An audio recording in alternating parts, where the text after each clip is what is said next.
parce que vous avez belé pour la colonne d'abisso, mon coralelo, vous allez bon samedi 21 mars 2026, toye lisusu pour to beta bongo masolo, nama matali bongo ba sujet d'actualité, nabayi kongomani sur ce plateau, il y a libre débat, merci Nabino, Banso, Bakongomani de partout au Bozouami, les sujets qui fait débat, la République démocratique du Congo, ils allient bongo, matali bongo, changement, il y a constitution, Namboka Nabiso Congo, mais ce matin, justement, dans le cadre, il y a breaking news, dans le cadre de l'information, oui, c'est justement l'information aussi importante, justement, en attendant que nous puissions avoir beaucoup de précisions là-dessus.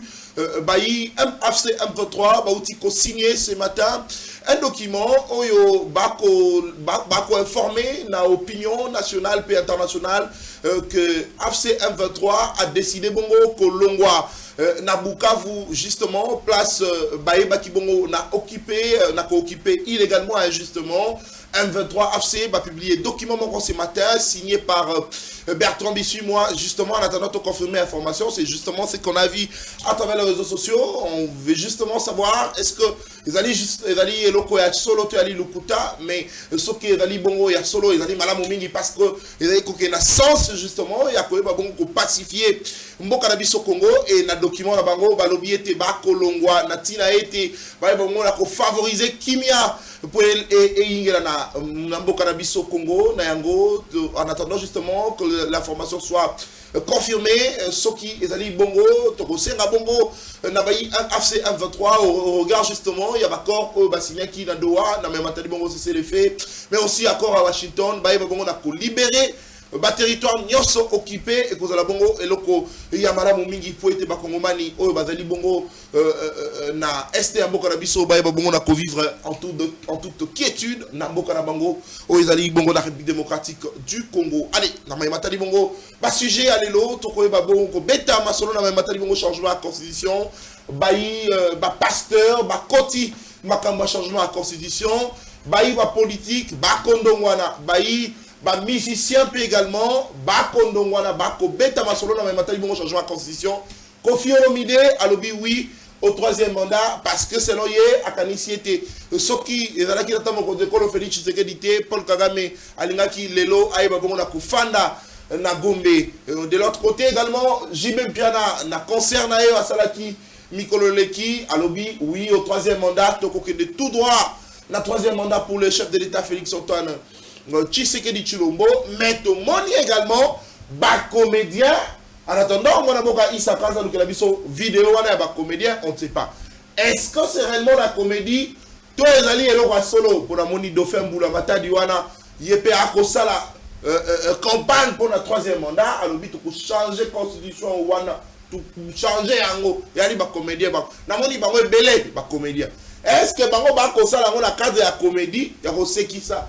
Tout va ça la cadre et sensibiliser déjà parce que faudrait savoir que Bazali peut pas leader d'opinion.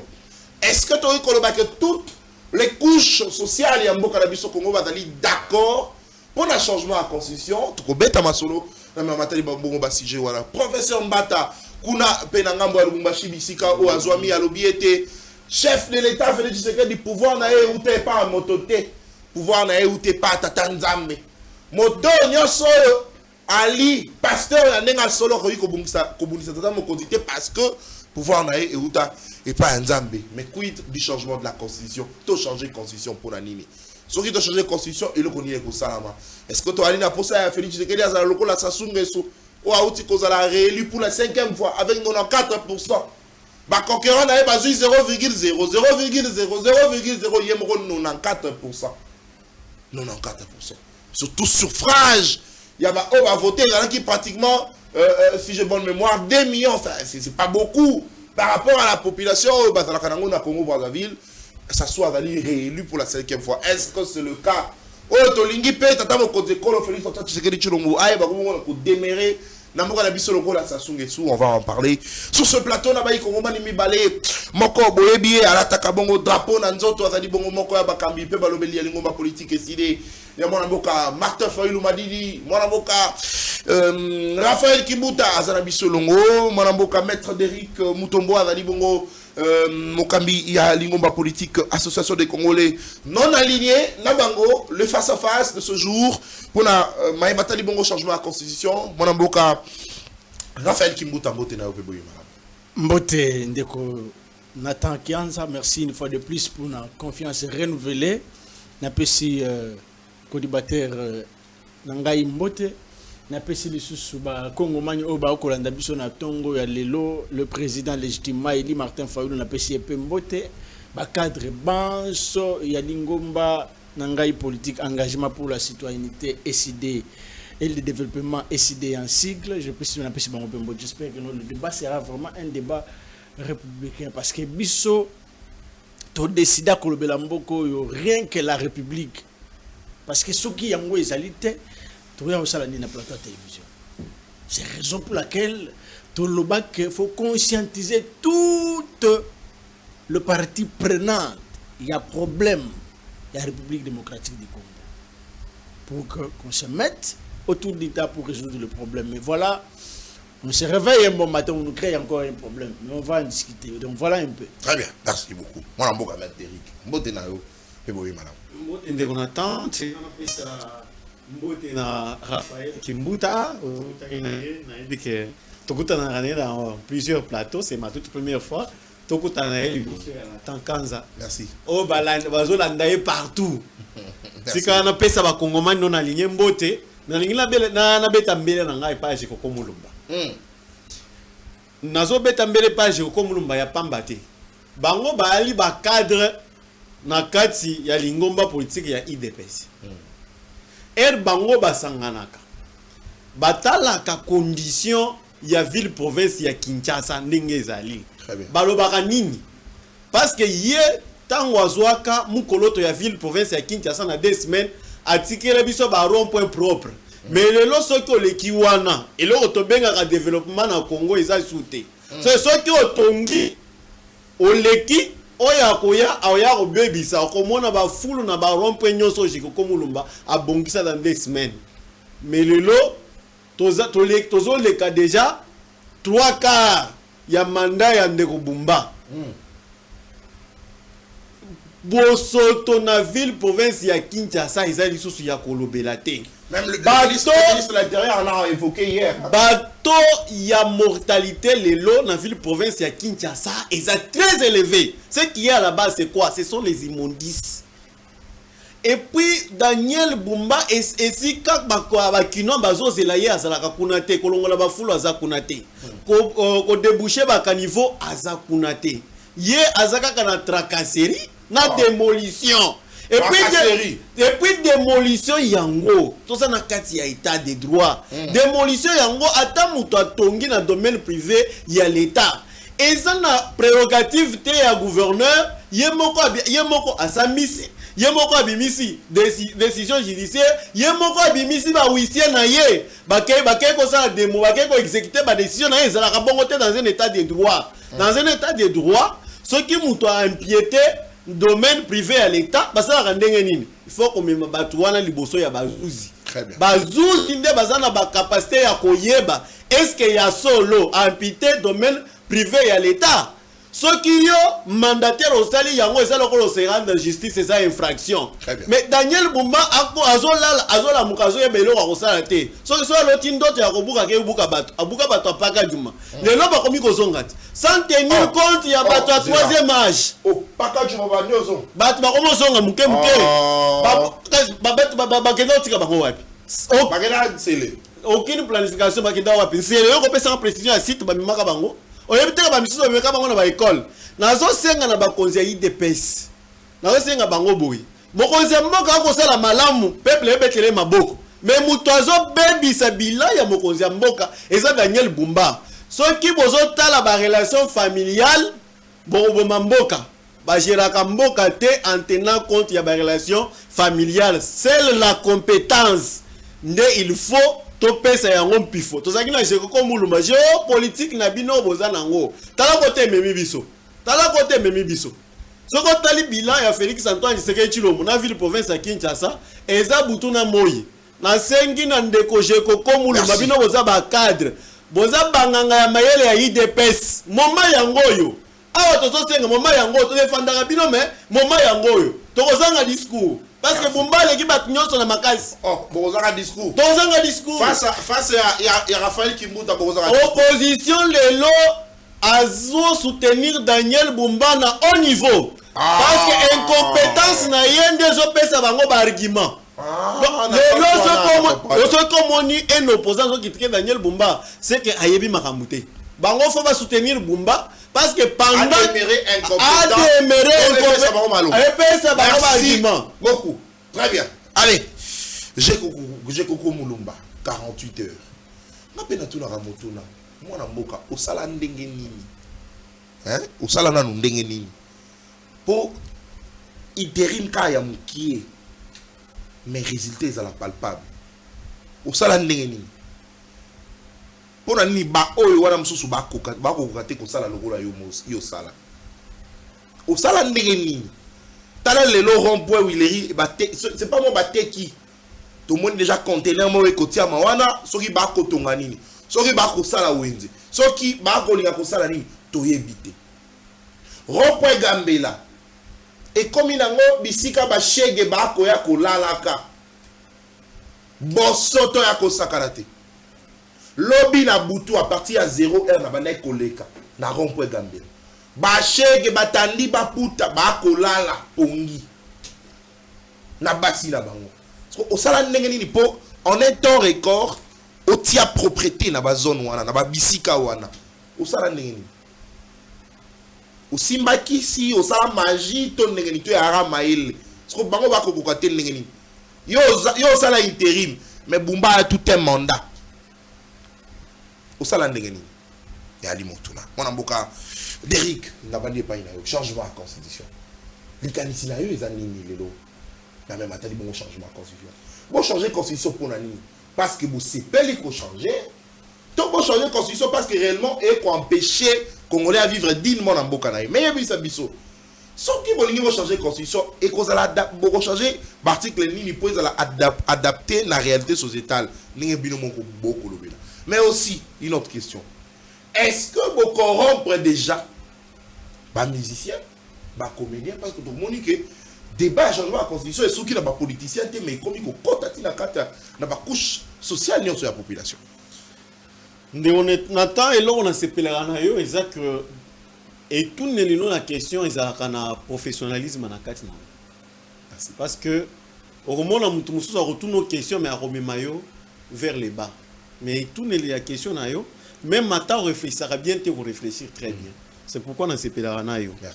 Et là il y a faut totaler sa constitution na biso pour changer yango ou soit pour changer yango té et sa réflexion est bandit le té.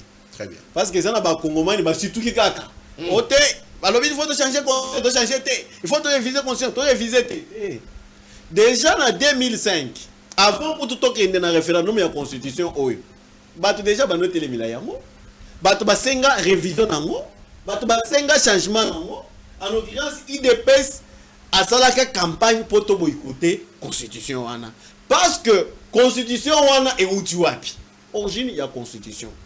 Et uti na ba memi manduki. Ba kutana na San City.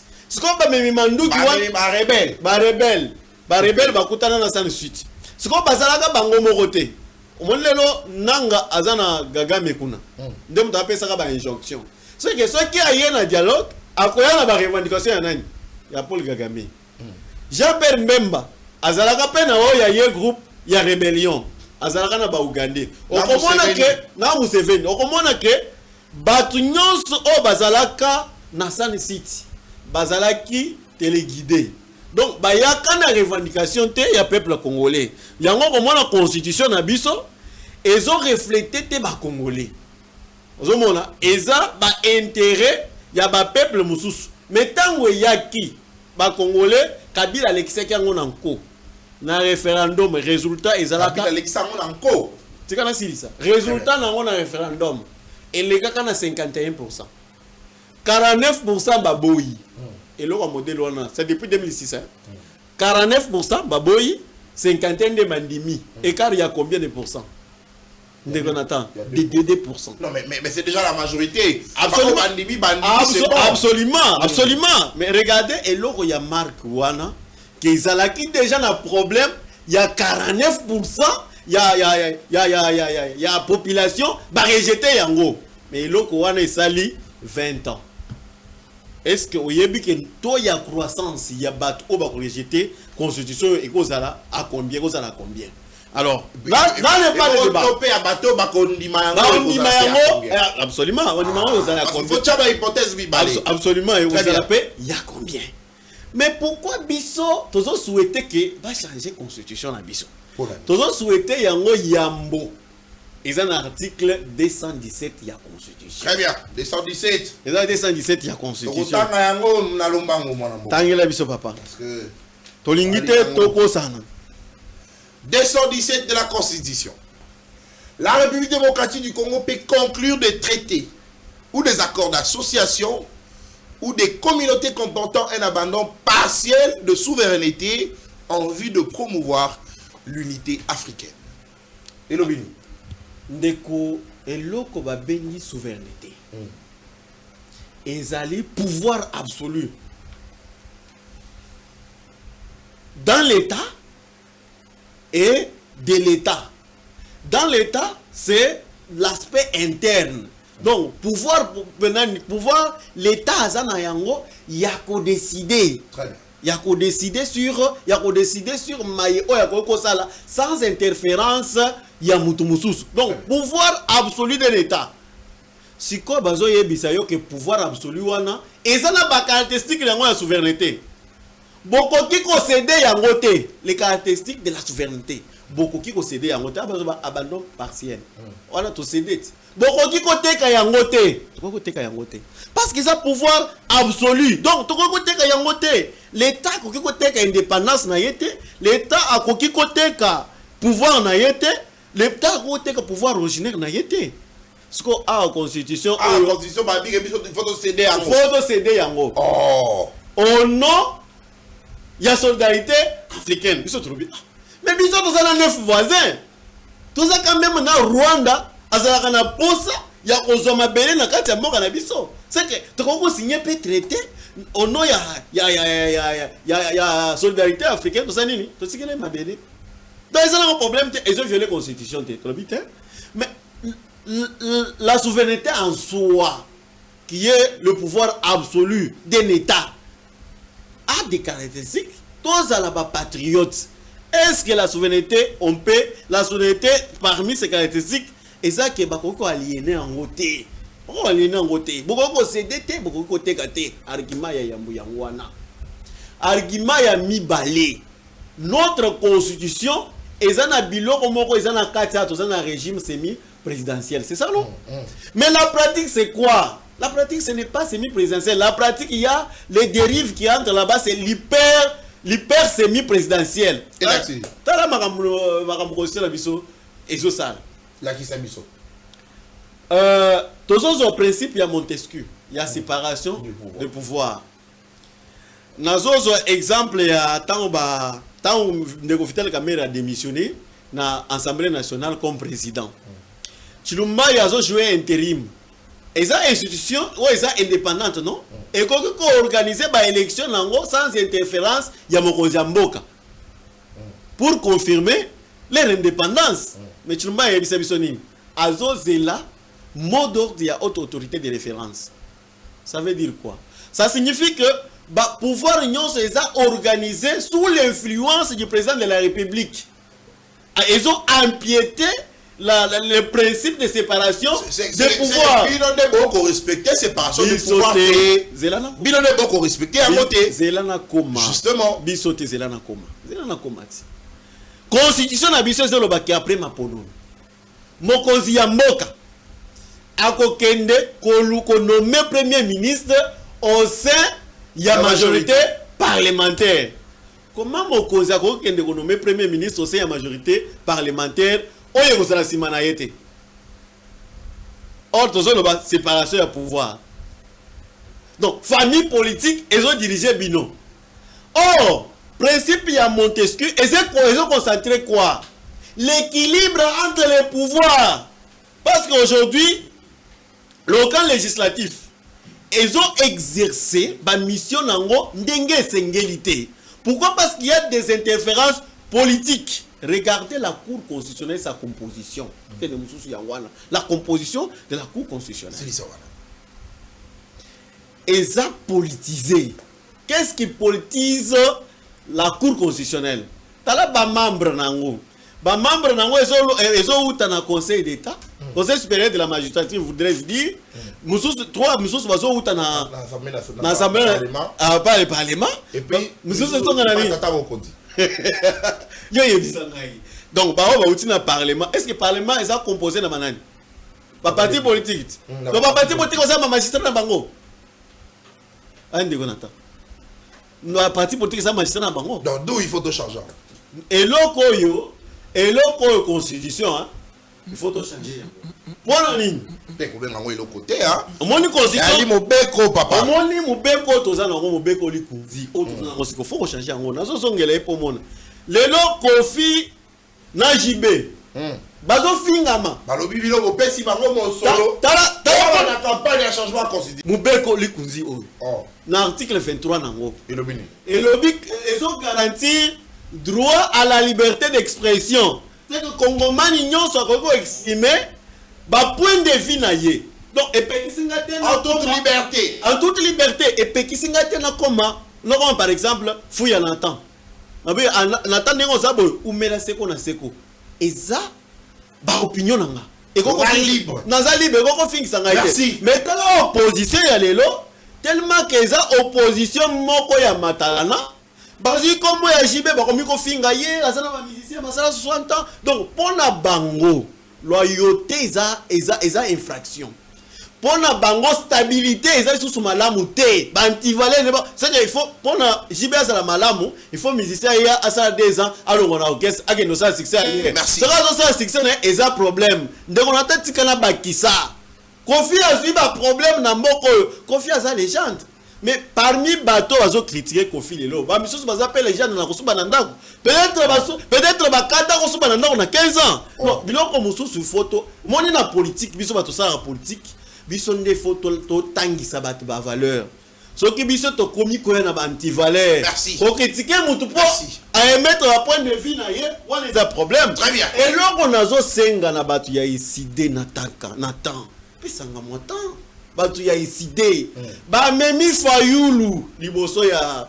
permanence na bango biso to kanisa ke alinya répondre kabuya ndenge moko kabuya alobaki kabuya sa sortie médiatique na ye ba foule nde bazaki na 10e rue biso to talaki bilili mais Martin Fayulu a se retrouvé kuna na dizaine ya batu mais lokola zalaka trop agité akomi kuna yebi makamni na ko yebisa bango te abandi ko yeba nzembo ya Rochero. Bon même les autotune sur scène. Ça va bien qu'on utilise en côté à Lukafali du Cap la merveille à la Kisaye ndenge ba utiliser autotune sur scène. Parce que fa yembi nango na danse abandai kobina orchestre na bino wana soki autotune ezate tokoya lisusu te. Merci beaucoup mon amboka. Allez. Merci mon amboka avec Derrick. Mon amboka Raphaël na kozonge pa na mais ngana lingi to banda place ya silisi alobeli Kofi alobeli JB bazali libre ya ko s'exprimer mais pour le libido beaucoup attaquer bango mais aussi na lobaki de l'entame de cette émission que ba comédien également notamment de faire parmi ba image on a mona ki ba comédien ba ko senga fait changement à constitution on obi to ko changer constitution on a fait de la cause du troisième mandat na éviter so ya bango eza na cadre comédie to eza na ndenge ni. C'est vrai, on a mettre à l'objet. Non, excusez-moi, Nathan Kianza, j'espère que non, que ça l'angaï pyramide renversée, tena banda bisika bandi. Très bien. Il a dit beaucoup de choses ici que Togo Tika ba Congolais inachevé sur le plan intellectuel. Parce que ce qui courait et que si quoi, ba Congolais ba Tika la pensée inachevée. Mouto a pas si pensé au Yaouto Lobela, c'était un juriste. Ça c'est trop grave. C'est trop grave. Alors Beli d'abord il y a développement, c'est vrai, parce que bateau est censé faire développer un État, c'est ce qui dirige. Mais yoza parmi bateau ba diriger ville ya Kinshasa ya lelo. Donc vous témoignez directement que votre incompétence, parce qu'aujourd'hui la ville de Kinshasa est gérée par l'IDPS, donc directement vous mettez en cause l'action gouvernementale. Il y a un parti politique IDPS. À quoi sert de combattre Gentini Ngobila matin, midi, soir? Parce que c'est lui quand même qui faisait la fierté. Il y a pouvoir Nabino. Ce que tali na époque à Gentini Ngobila to mon système ya kabakabate. Na époque ya Gentini Ngobila to supermarché, kin marché, Shoprite, bani tout ça. Bazako kanga à 0 heure. Mais à l'époque, il y a Daniel Bumba qui ne marchait comme à 20 heures. Vous avez besoin même de manger à 20 heures. Supermarché, mon côté, pourquoi? Parce qu'il y a kidnapping, il y a braquage, il y a enlèvement, presque tout, on a vu ça à l'époque. Enlèvement des rumeurs, mon amour. Ah, papa. Oh, mais là, il était dans le lobby, dans le lobby. Enlèvement, je aussi la rumeur, les gens vont enlever Patrick Mouyaya. Mukolo Mouyaya, vous allez enlever. Comment je peux retirer un mot? Enlever pour tout le monde qui est mérité. Vous enlever, vous comprenez que ça est mérité. Parce que Makambo Mouya Loba Félix Tshisekedi pas Loba on a bana Goma. Vous êtes manipulé. On vous manipule. Même Kolotino Mbakita Goma Loba non excusez-moi parce que je me suis trompé. Ndem Kolope Patrick Mouya va se tromper. Vous comprenez que ça est mérité. Donc pour dire que Daniel Bumba c'est une incompétence. C'est le symbole de l'incompétence du parti politique IDPS. Ce que Daniel Bumba, vous avez directement la réponse directe. Il y a Augustin Kabouya comme sélectionnaire, il y a Boumouta comme sélectionnaire dans l'institution. Ce que Daniel Bumba, vous avez directement la réponse. Il y a parti politique IDPS. Molili. Et pas insécurité. Et pas manque, voire même il y a régulation routière. Ça pose problème. Donc, il faut demander pardon et pas Gentini Ngobilambaka. Vous l'avez combattu pour rien. Et le péché pour lui, parce qu'il a créé un parti politique au nom de l'ACP. Voilà, gentil. Tellement quand on dit ça, fout les stars, bien, Mouto Sototigui, à cause de la dauphin à Félix Tshisekedi en 2023. Il faut te combattre. Et aujourd'hui, il est parti. Pour qu'elle sache que tu comme en Allemagne d'Afrique. Aujourd'hui, tout le monde les regrette. Même les Kinois les regrettent, Gentini Ngobilambaka. Donc, il faut qu'on s'engaille pardon.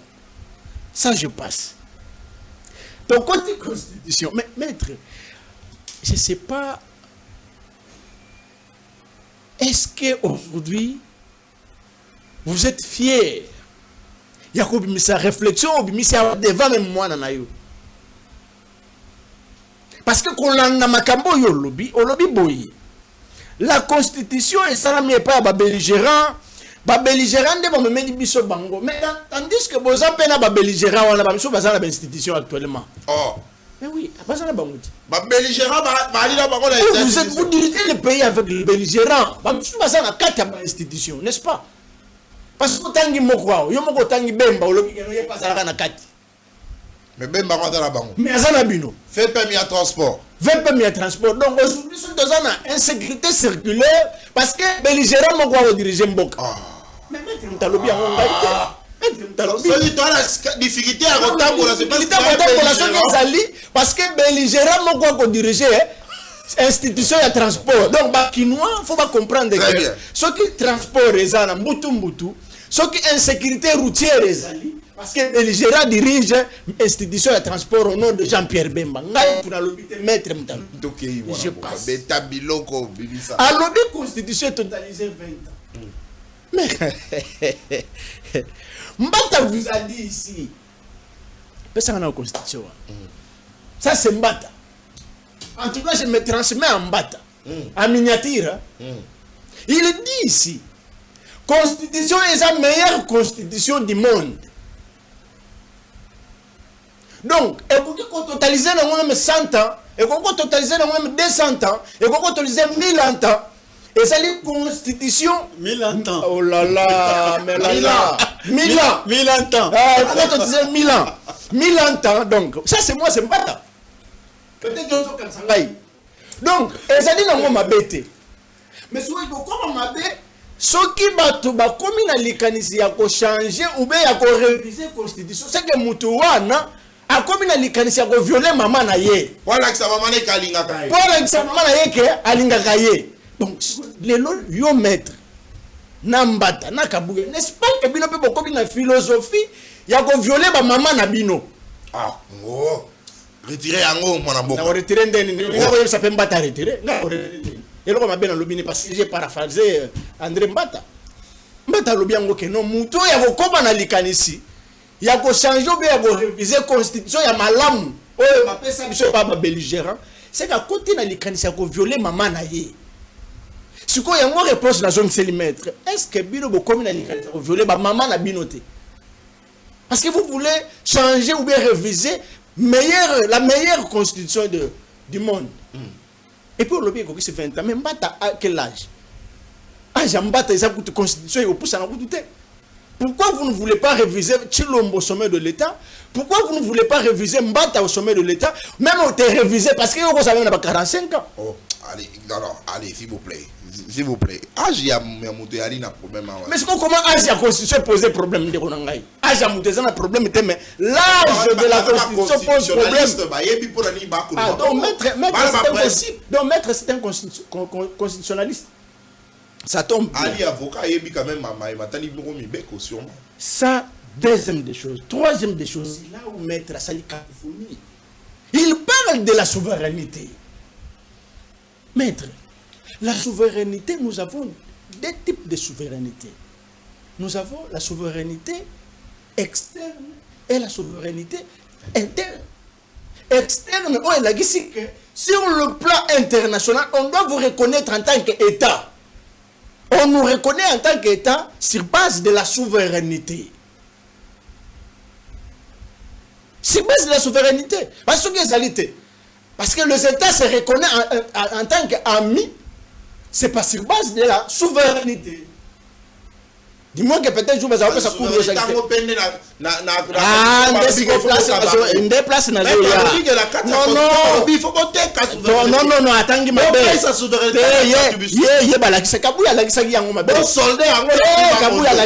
belle. Ici, on parle de la souveraineté. Je vais éclaircir. La République démocratique, l'article 217 Oyatangi.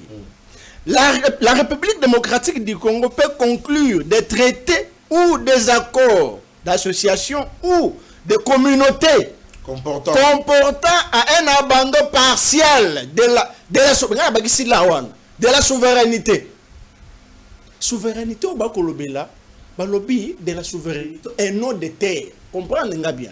Balobi de abandon de terre. Balobi de souveraineté de terre.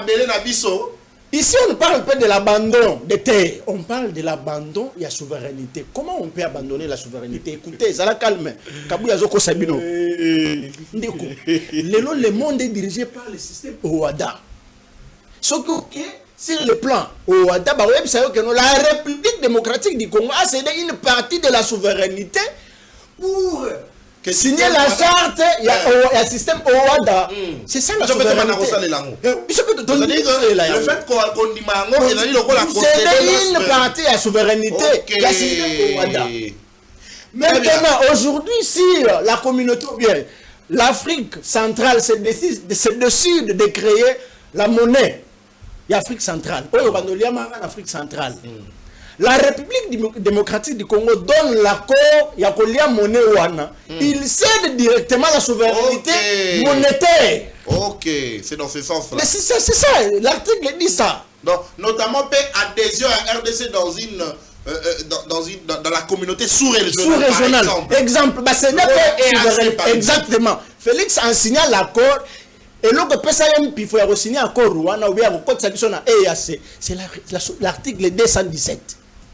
Kabouya yebi yango. Donc, ceux qui t'ont dit que Kota, de là, on a tout cédé, moi, tout à fait. Ndeko, les lois voyageurs, non? Aucun dans espace Schengen. La France a accepté de céder sa souveraineté pour que yo Kota un espace na territoire français. Na territoire français plutôt. Pourquoi? Parce qu'on va céder. Donc, il y a un bon camion sous c'est partout. C'est Dakar. Ok. Donc écoute article et pas la biso un article 217 sur auquel la constitution nyonso ya monde ezali. Oh. Mais tellement que bino na bakabu ya boye na bino mon père basala musala.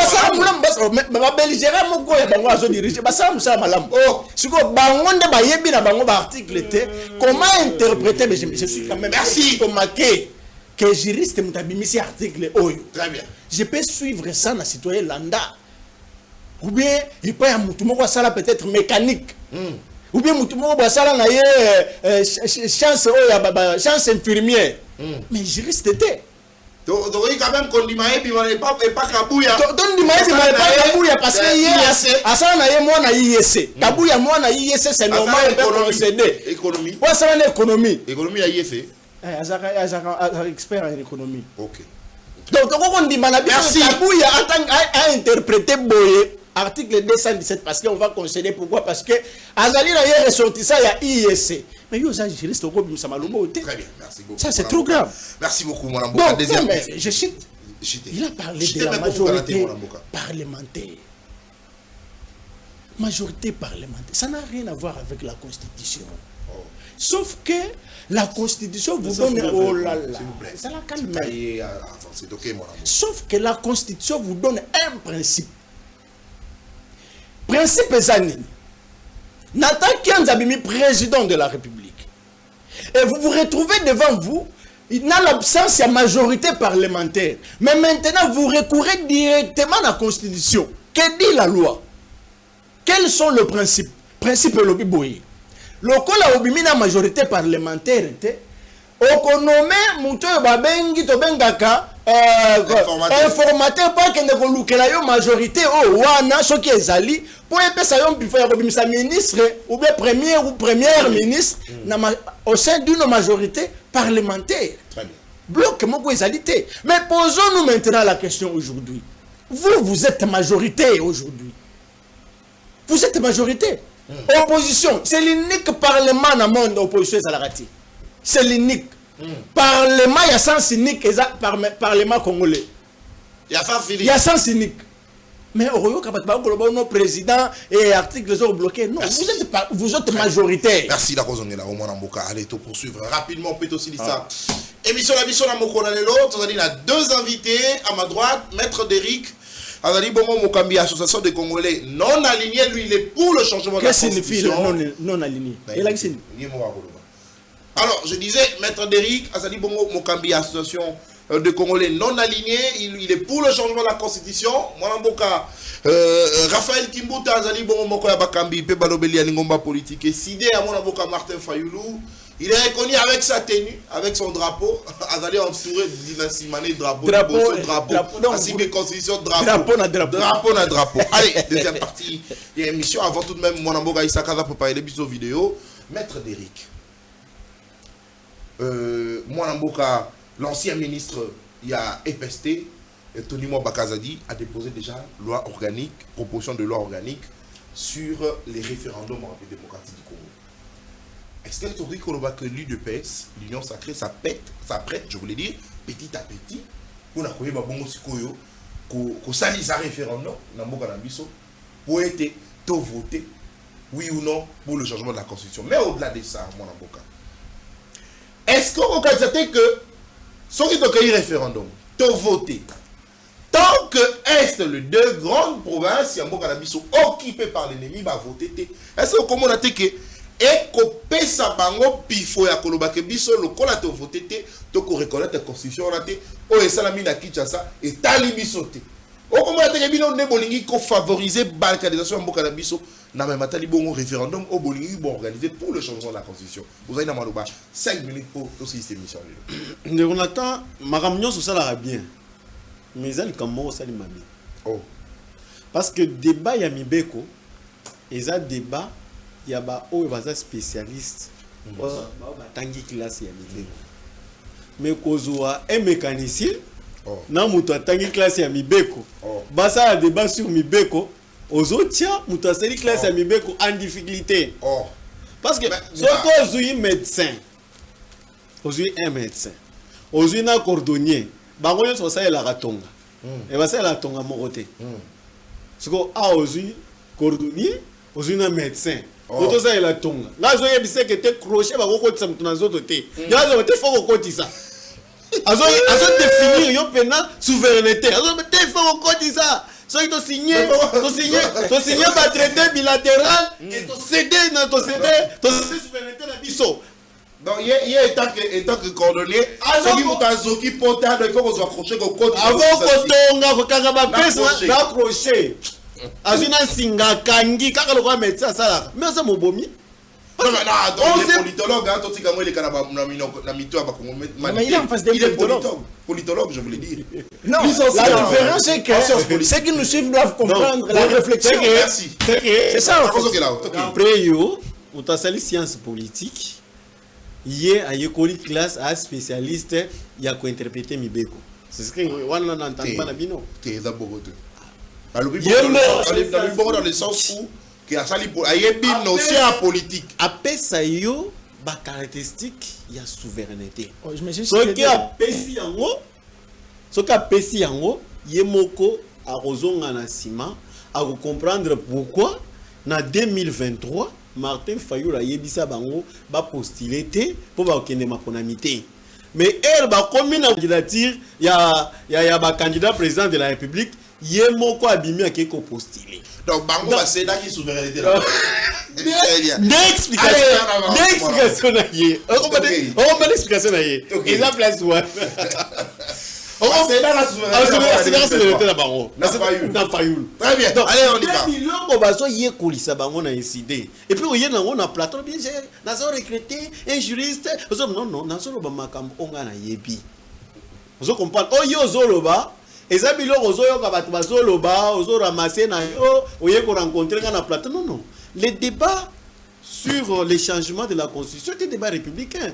L'article 5, il y a Constitution. Révision de la Constitution, c'est déjà réglé par l'article 218, il y a Constitution. Et là, qui c'est banani bako initié yango balobi pe que nani population pe 600 000 signatures bako ki pe ko 5 révision de la Constitution. Mais en ce qui concerne les changements de la Constitution, comme ce n'est pas prévu dans la Constitution, mais il y a quand même le peuple qui exerce sa souveraineté. C'est-à-dire c'est un pouvoir qui n'émane d'aucune autre autorité. Donc, Wana Ekosenga Kemokozia Mboka Kenesanine a consulté le peuple. Est-ce que le peuple est d'accord pour les changements de constitution? Vous posez une question, Madame Molobi. Goma, Nabukavu, entre parenthèses, Namaboko, Yabapaya. Nana Yebiso Grebazo changer constitution pendant que Goma, Nabukavu, et entre Maboko Yabapaya. Nana yebiso que bazo réviser zela. Nana yebiso que bazo réviser constitution pendant que Goma et Bukavu ils sont en papa. Non, c'est une réflexion. Il n'est pas interdit de réfléchir pendant que nous sommes sous état de siège. Yangwande derrière bango bazo sala. So ba bazo réfléchir, bango ba bouler violer la constitution. Mais bien non bazo violer constitution. Bozo finga butu moi jibe piano aza musicien. Nathan soka PC mbong au commissaire. Yo sobe ko pesi mbong au komisa yo eza musala ba musicien eza par ignorance bo sala makambo wana et puis constitution na biso na article 23 nango eso garantir quand même droit à la liberté d'expression. Mais bino bolingi mais les valeurs démocratiques au bino boluka boza nango te bolobela ka batu dictature mais les valeurs démocratiques boza nango te la tolérance boza nango te. Pourquoi bo fingi Kofi pourquoi bo fingi JP? Pourquoi les gens besoin de faire un comédien? Non, baza libre, ce sont des citoyens congolais. Le fait que un comédien, ils ont l'ongolaïté, citoyenneté en tant que congolais, parce qu'il va voter un président. On va voter un président. Et tant qu'il y a il faut y aller à est-ce que vous t'avez fondé? Est-ce que vous t'avez fini? Et là, on n'est pas affalé à la scène, mais ils ont autotune sur scène. Il y a un débat dans la Constitution, on peut épargner le référendum. Na kosala na débat sur la Constitution. Organiser mon cas parce que bon, il y a le biais de changer constitution, de réviser constitution pendant que Goma na Bukavu il y a beaucoup à la M23.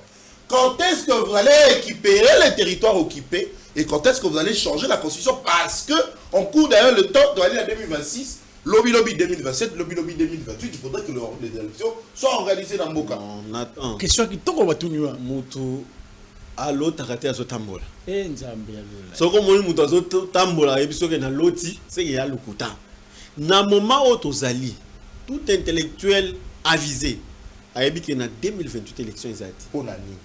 pour ba effort nyonso na mobilisation nyonso bazotinda yango na effort de guerre. Etali biso te. Etali nani. Etali nani. Etali Etali nani.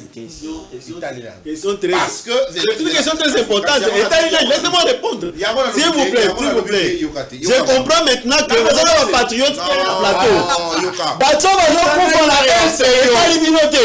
Bato bazo violer bango na S etali binote. Organiser la élection bato bazo kufa na S bazo violer bango na S etali binote. On trouve etali nani. Relancer au mwana boko. Yo kana relancer. Mon cher, soyons patriotes. Bato bazo kufa na S sont des Congolais. Il va te rendre la tâche difficile. Hein? Au lobby que Mossolonio so bako sala nini bako kwa ngo yeke na l'effort de guerre. Ba ministre va dire bako futa mate bako futa. Ba député bako futa mate bako futa. Tata moko zekola ali ko futa mate ako futa. Na projet ya budget ninga salamaka. Ezalaka na rubrique moko à moins que je me trompe. Oyo esengaka ke il faut Mossolo sala nini ekende on a CENI. On a fonctionnement à CENI, on a organisé ma économie. Rubrique Maurice a dit, à moi que je me trompe. Et à la bongo. Comment vous expliquez que pendant que les ministres sont payés, pendant que les détournements et que continuent pour ça, les mandataires publics sont payés, les chefs d'État sont payés, mais pour la économie, mon solonion, c'est qu'on a effort de guerre. Pour l'année. Dès qu'on attend, et là, il y a les bossos, il faut tout l'ata. Dans le thème, on a besoin de patriotisme. Et là, il y a les bossos, il faut tout l'ata. Parce que ceux qui tozana bolingo ya mboka ote nazo saluer mémoire ya ne monantemi alobaka boye po batu balandaka sagesse ya bakongomani te alobaka que depuis notre accession à l'indépendance tozaka na problème o tosalaka semblant tolinga kopesa ngo solution te mais tala makambo biso tosalaka tozaka na problème ya moteur mais biso tokipaka moteur te biso tokipaka te mukungi mutuka tolongola Joseph Kasavubu tolongola Mobutu tolongoli Muze tolongoli Joseph Kabila le autre ça Félix Antoine Tshisekedi Tshilombo mais le même problème des maires et ça problème il y a moteur nde tolobi boye alobi ça problème moteur poto bongisa makambu nyonso il faut to changer mubeko likunzi to changer yango pour to adapter yango na ba réalité congolaise tango to adapter bobangi na bino peuple la nzala et là pour constitution et pour bloquer non ça va pas ça va bolingi pour adapter à la réalité peuple là pas respect pas besoin de manger. Donc parce que peuple a condamné c'est que constitution de bloquer. Nathan tika ko ambrier ba kongomani bazona na makambo. Yo za sima ya chômeur ya 3e âge ozana le jet. Sima ya chômeur ya 3e âge, on doit continuer. Ozo ambrier ngatika na Nathan. En 2 minutes. So la silicité pesa dans la constitution. So la silicité c'est un problème. On a profité tu vas nous montrer 5 articles qui bloquent la tu n'as pas le droit de me poser des questions ici. C'est bon, on a appelé ça 5 articles les gars ils ont bloqué. Bino boza la recherche ya mata. Donc il m'a boka 2 minutes. Ndeko. Nazo bandela likanisi ya mon antime. Pas de problème. Alors que 2 minutes pour depuis toi accéder à l'indépendance. Tolongola kaka ba chauffeur maintenant nous t'occuper moteur ya mutuka te. Et là il faut changer eza moteur ya mutuka. Nde constitution. Dans la constitution na biso yango. Na moi na école primaire. Akezo la constitution. Azola kisanga papa o nani ayebise que non léopard atuninga azoseka nini so atali koto amoni justice amoni na katikati pe amoni koto travail alobi papa azoseka nini na moni tala awo est-ce que landaka discours ya mokozi mboka la justice est malade ya wana azoseka atali awa pe na est bazoboma plus de 3 décennies Tshisekedi azobunda butu e mo kimie zonga définitivement atalawa papa bongo misala na yebise misala ezate abi yango yo para azoseka abi azoseka mboka mobimba justice pe travail mais misala ezate atuninga bongo likonga oyo eza na songe te polemi abi te po esalaka mutu mabe te po oyo eza likonga te esala mutu mabe te oyo eza eloko soki oyoki mokusa okwanza nango c'est pourquoi nazoyebisa yo ke okomona biloko nyonso oyo eza adapté te na zokisala wana donc ça dit que parce que Léopard a koseka po justice est até pesa te misala eza te Léopard a koseka il faut changer constitution pour nango nazoyebisa yo boye depuis oyebela nyama o babengi Léopard est-ce que aza nyama sa isaka bato baje bongo azoseka nini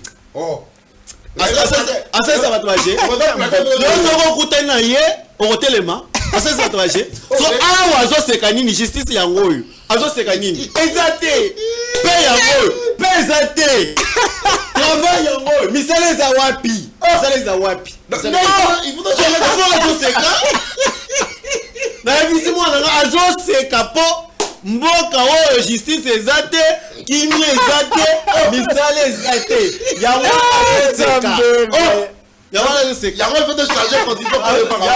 azoseka wana nyonso kati osala barakodema ntango tokochange constitution tokotya Léopard ya kanda tokotya Léopard ya kanda oyo azosymbolize le pouvoir capacité de mater de réprimer et de sanctionner likonga ekokoma songe si tu as affaire avec l'état il faut amater yo oyo eza basymbole ya pouvoir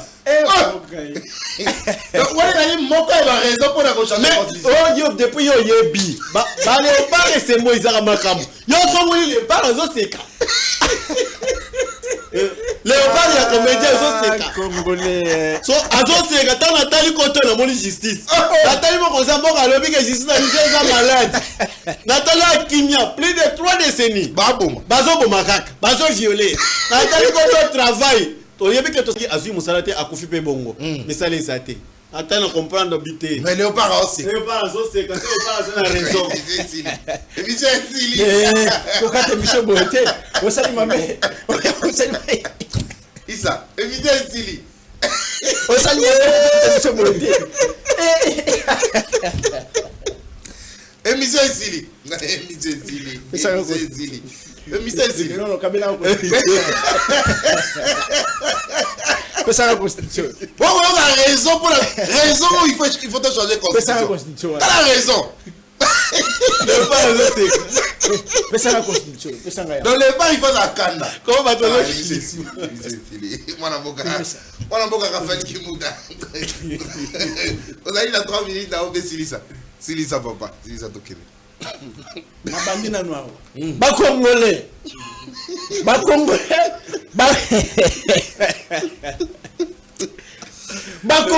bakolanda ngai ça c'est trop grave mettre place na yeza akende kosala scénario musical ou bien à côté pas vidéo bon fallu leur ça ça calme ngana za boseka yo pese ka tokei donc les lois qui injustice c'est na mboka parce que Léopard a aussi. Alors que vous êtes là, l'État c'est quelqu'un qui régule. L'État c'est quelqu'un qui impose. L'État c'est quelqu'un qui est là juste pour matraquer, neutraliser et kobangisa mutu nyonso. C'est ça, yimeyazoseka. Mais yazoseka. C'est ça Léopard, le symbole de Léopard. Léopard azoseka nini? Il faut avoir la capacité à kobangisa. Ozosala bosambulu. Tokei. Obimisi bosambulu Augustin Kabou na plateau. Tokei mwana mboka. Bon danso il faut la bina ki wana yoko katanga ate. Ndeko. La justice elle est malade. Qui chapeaute la justice si c'est pas les individus? Qui dirige le pays aujourd'hui? C'est parce que Babylone qu'on a il pense que nous nous avons c'est capable de ça langai et c'est mon nom et ça n'a pas si. Ça c'est sincérité Félix Tshisekedi indirectement. Parce que c'est Félix qui dirige le pays. Donc si le pays est malade, c'est que Félix Tshisekedi aussi est malade. C'est pas moi, c'est lui. Alors ça la calme, ça la calme. Mais c'est la maman. Faut que ça aille. Alors il y a l'absence de la paix. Qui est censé de mettre la paix ou bien d'imposer la paix? C'est l'État. Qui dirige le pays? C'est Martin Fayulu, c'est Raphaël, c'est Nathan Kianza, c'est Félix Tshisekedi. que lui il représente ici sur un plateau de télévision. Je ne représente pas Félix, Oh monsieur. là là, oui. Tokei. Oh, Tokei, mon attention. amboka. Nako matiso tension. Yo muto za attention. Nako matiso gotoka wale. Tokei, papa. Non, Hôpital les Sima, on va attention. Félix Tshisekedi te voter mission ezami balé. On vote on dit bien. Ndimi na voter. Les Congolais vont voter. On dit bien. Les Congolais vont voter. Il faut nous payer un dimanche. J'ai mission. Tokei. Il a deux missions. Première mission c'est d'imposer la paix au Yoko Finga. Oh, na fingi pe. Deuxième mission c'est la restauration de l'autorité de l'État dans le 145 territoires de notre pays. On a une mission au Tshisekedi. C'est la mission primaire. Ça dit que ce Il y a qui Tshisekedi, donc ici mission a été à la liste. c'est à échouer, faut qu'on l'envoie. Bino Bokobo yango balobi il a une mission Bino Bokobo ya. Na lobby Lobby. mission na ye. Ezali d'imposer la paix. Mettre lobby que l'élo paix ezate. Parce que Bunagana Les lots, 3 décennies, faut être coréen. Dans les 3 décennies, pas dans les lots. Pas les